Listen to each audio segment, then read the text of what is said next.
अस्सलामुअलैकुम दोस्तों, मेरा नाम है आबिद और आप देख रहे हैं मेडिसिन वर्ल्ड यूट्यूब चैनल। दोस्तों, आज जिस मेडिसिन के बारे में हम बात करेंगे वो है इंड्रोप डी। इंड्रोप डी क्या है, इसके अंदर कंटेंट क्या है, आगे इस वीडियो में मैं आपको बताऊंगा। तो उससे पहले दोस्तों, अगर आपने अभी तक मेरा चैनल सब्सक्राइब नहीं किया तो चैनल को ज़रूर सब्सक्राइब कर लें और साथ बेल आइकन को भी दबा दें ताकि हर नई आने वाली वीडियो का नोटिफिकेशन आपको मिल जाए और आप मेडिसिन के बारे में मालूमात हासिल करते रहें।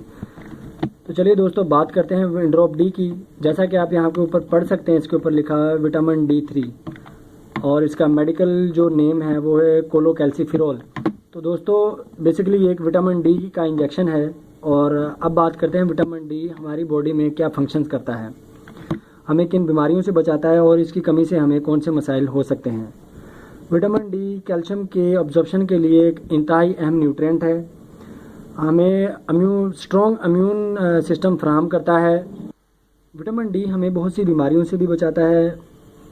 विटामिन डी हमारी हड्डियां और दांतों को मजबूत करता है। प्रेगनेंसी में माँ और बच्चे के लिए अहम रोल अदा करता है।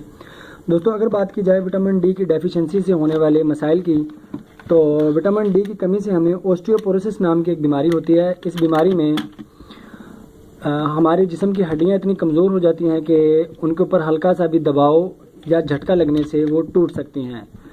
विटामिन डी की कमी से अर्थराइटिस नाम की बीमारी होती है, जिसमें हमारी हड्डियों के जोड़ों के गिर्द सूजन आती है और उनमें दर्द होता है। आमतौर पर ऐसा हाथों और पाँव की उंगलियों के साथ होता है।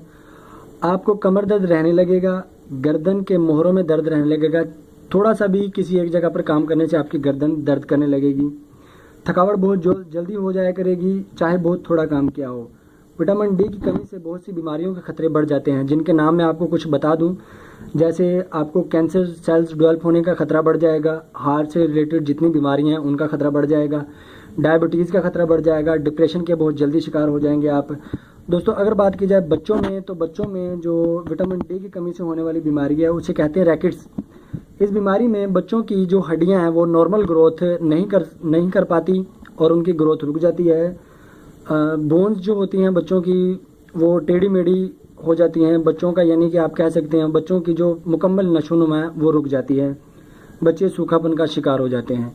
अगर बात की जाए विटामिन डी के बेस्ट सोर्स की, तो सबसे पहले जो हमारे जिस्म की ज़रूरत है उसका 90% हिस्सा हमें सूरज की रोशनी से हासिल हो जाता है। लेकिन हासिल तब होगा जब सूरज की रोशनी में हमारा जिस्म एक्सपोज होगा। एक्सपोज होने का जो बेहतरीन टाइम है वो सुबह 7 बजे से 9 बजे के दरमियान है। उसके बाद आप विटामिन डी एग से हासिल कर सकते हैं, मिल्क से, बटर से, चीज़ वगैरह से, लेकिन इनमें बहुत कम मिकदार होती है। हाँ, लेकिन अगर आप कॉड फिश इस्तेमाल करते हैं उसके अंदर काफ़ी ज़्यादा मिकदार में आपको विटामिन डी मिल जाएगा। तो जी दोस्तों, इस वीडियो में मैंने आपको बताया कि complete important information about vitamin D. I hope आपको इन्फॉर्मेशन पसंद आएगी। इसे दोस्तों के साथ शेयर करें, लाइक करें और अगर कुछ पूछना है तो आप मुझे कमेंट सेक्शन में पूछ सकते हैं। शुक्रिया।